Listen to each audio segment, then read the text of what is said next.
Assalamualaikum dan salam sejahtera kepada Dr. Sim selaku pensyarah bagi projek kreatif. Saya Nur Farahiyatun-Nisa binti Muhammad Hatta, nombor metrik BS 19110793. Hari ini saya akan membentangkan proposal antologi cerpen yang bertajuk Dipenjarahkan Stigma. Cerpen Dipenjarahkan Stigma mengandungi 10 buah koleksi cerpen yang memaparkan tema utama iaitu mengangkat isu-isu sosial mengenai dilema disleksia yang sering membelenggu kehidupan para pengidap disleksia di luar sana dengan persepsi masyarakat di sekitar mereka yang tidak cakna tentang isu ini.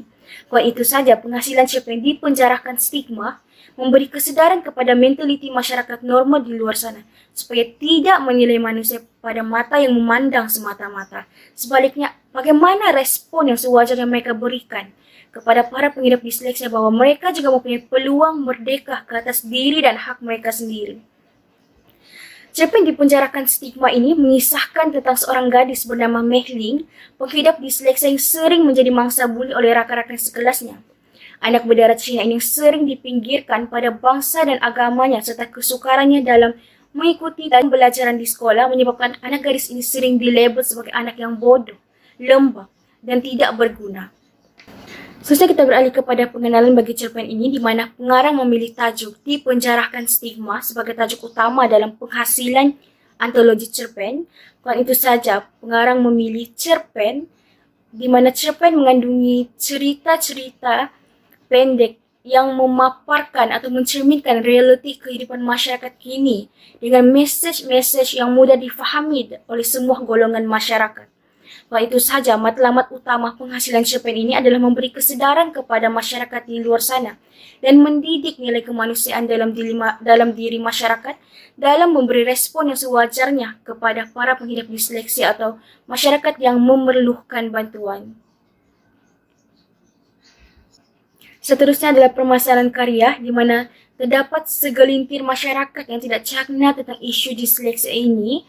Seterusnya adalah tidak banyak lagi karya-karya kreatif seperti cerpen, novel dan puisi yang mengangkat isu ataupun pemikiran ataupun stigma masyarakat terhadap golongan yang mengidap disleksia ini. Seterusnya kita beralih kepada persoalan karya yang terdapat dalam penghasilan antologi cerpen Dipenjarahkan Stigma, yaitu adakah disleksia ini suatu penyakit ataupun kecacatan seumur hidup dan bagaimana respon atau mentaliti masyarakat terhadap pengidap disleksia serta apakah kesan stigma masyarakat yang tidak cakna tentang isu ini terhadap kehidupan para pengidap disleksia. Dan yang terakhir, apakah peran dan tanggung jawab golongan masyarakat yang daripada golongan ibu bapa, guru-guru dan rakan terhadap anak-anak yang mengidap disleksia. Seterusnya adalah objektif karya bagi antologi cerpen Dipenjarahkan Stigma adalah menganalisis disleksia ini adalah suatu penyakit atau kecacatan seumur hidup, mengupas respon atau mentaliti masyarakat terhadap pengidap disleksia,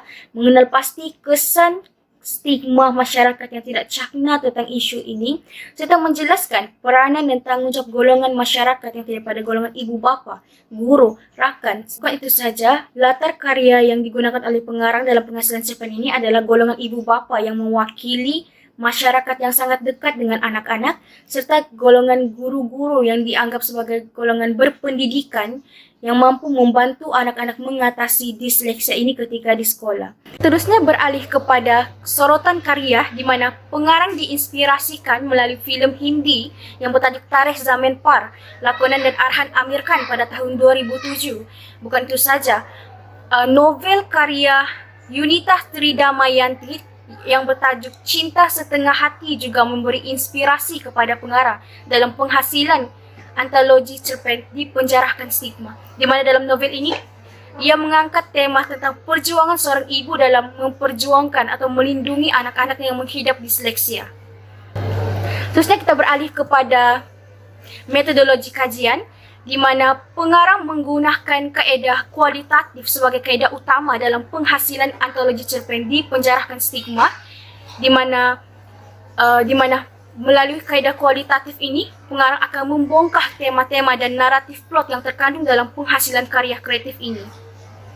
Seterusnya kita beralih kepada storyboard, di mana dalam penghasilan storyboard, pengarang menggunakan plot segitiga atau dikenali sebagai naratif ARC yang terdiri pada beberapa konflik daripada permulaan, pertengahan dan juga resolusi dalam menghasilkan sebuah karya yang menarik dan mempunyai makna. Dan ini merupakan antara contoh karya yang pengarang ketengahkan, iaitu yang terdapat dalam 10 buah koleksi cerpen antologi Dipenjarakan Stigma, iaitu cerpen Dipenjarakan Stigma, di mana pengarang memilih plot resolusi yang terdapat pada jalur ketiga, di mana karya ini berakhir secara tragedi. Dan penyelesaian konflik yang terdapat dalam cerpen pertama, iaitu Dipenjarakan Stigma, dikatakan tidak mencapai objektif yang telah digariskan oleh pengarang dalam penulisan karya kreatif ini. Namun message yang disampaikan dapat memperlihatkan secara keseluruhan mengenai realiti ataupun cerminan masyarakat itu sendiri terhadap isu disleksia ini. Dan ini merupakan antara watak yang terdapat dalam cerpen pertama tersebut, yaitu cerpen Dipenjarakan Stigma. Dan ini merupakan setting dalam plot tersebut yang terdiri pada latar masa, latar tempat dan juga latar masyarakat. Dan tema yang dibawakan dalam cerpen Dipenjarakan Stigma ini adalah memaparkan tentang diskriminasi fizikal, bangsa dan agama dalam sesebuah masyarakat. Dan tema ini mencerminkan realiti masyarakat yang suka membanding-bandingkan perbezaan serta kelebihan seseorang. Bukan itu saja, objektif bagi cerpen Dipenjarakan Stigma ini memberi kesedaran kepada masyarakat supaya saling menghormati dan tidak membeza-bezakan antara satu sama lain. Kerana setiap manusia diciptakan memiliki kelebihan, di mana setiap manusia diciptakan memiliki kelebihan dan kekurangannya tersendiri. Dan itu sahaja. Sekian, terima kasih.